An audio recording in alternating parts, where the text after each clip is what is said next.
Happy National Teachers Month! Ipakita ang pagpupugay, ipadama ang pagpapahalaga, at ihandog ang pasasalamat kina Ma'am at Sir ngayong buwan na inilaan para sa kanila.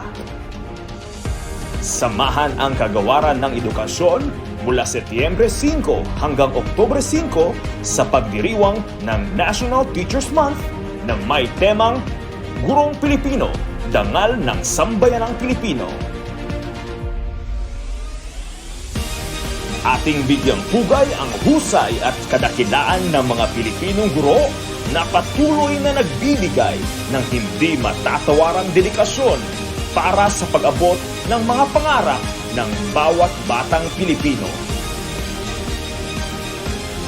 Mabuhay ang mga guro ng Ampayon National High School.